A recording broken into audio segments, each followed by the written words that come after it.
Hello guys, আশা করি সবাই ভালো আছেন। তো অতীতে দেখা গিয়েছে মালয়েশিয়া দুর্নীতির কারণে মালয়েশিয়া কুলিং ভিসা বন্ধ হয়েছে এবং সিন্ডিকেটের মাধ্যমে কিন্তু মালয়েশিয়া কুলিং ভিসা খুলেছে। অতীতে কিন্তু এরকমটাই দেখা গিয়েছে। তো নতুন করে আবারও মালয়েশিয়া কুলিং ভিসা খুলতে যাচ্ছে। তো গতকালকে দু দেশের মধ্যে একটি যৌথ ওয়ার্কিং বৈঠক হয়েছে। সেখানে কিন্তু এই মালয়েশিয়া কুলিং ভিসার সকল বিষয় নিয়ে কথাবার্তা হয়েছে। তো বৈঠক শেষে কিন্তু নির্দিষ্ট করে জানা যায়নি যে কবে থেকে মালয়েশিয়া কুলিং ভিসা খুলবে।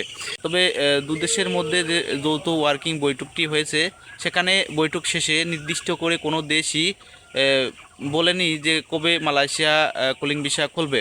দু দেশের মত কিন্তু জানা যায়নি। তবে মালয়েশিয়া কুলিং ভিসা খুললে আগে যে সিন্ডিকেট ছিল সেগুলো আর থাকবে না এবং মালয়েশিয়া যেতে 1.5 থেকে 2 লক্ষ টাকা খরচ হবে, এমনটাই কিন্তু বৈঠক শেষে জানা গিয়েছে।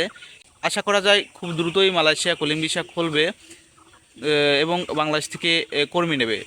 তো যে সকল কর্মীরা সরকারি মাধ্যমে যেতে গিয়ে কলিং ভিসাগুলো বন্ধ হয়ে গিয়েছিল, তো সেই কর্মীগুলো সবচেয়ে আগে যাবে, তারপর ধাপে ধাপে কিন্তু বাংলাদেশ থেকে কর্মী যাবে। তো খুব দ্রুতই মালয়েশিয়া কুলিং ভিসা খুলতে যাচ্ছে, যেহেতু বৈঠক হয়েছে। এখন দু দেশের সম্মত পেলেই কিন্তু মালয়েশিয়া কুলিং ভিসা খোলে। এই বৈঠকে কিন্তু তারা অনেক বিষয় নিয়ে আলোচনা করে। এর মধ্যে কিন্তু বাংলাদেশে কিন্তু মাল্টিপল ভিসা নিয়েও আলোচনা হয়েছে। অন্য অন্য দেশে কিন্তু মাল্টিপল ভিসা দেয়। বাংলাদেশের সিঙ্গেল এন্ট্রি ভিসা বা ট্যুরিস্ট ভিসা দিত 3 মাসের, তো সেটি পরিবর্তন করে মাল্টিপল ভিসা দেওয়ার কথা উঠে এসছে এবং সিন্ডিকেটের কথা উঠে এসছে, কম খরচে যাওয়ার কথা উঠে এসছে, এজেন্সিদের কথা উঠে এসছে। তো সামনে হয়তো সরকারিভাবে বা সংবাদ মাধ্যমে ঘোষণা দেওয়া হবে যে কবে থেকে মালয়েশিয়া কুলিং ভিসা খুলবে।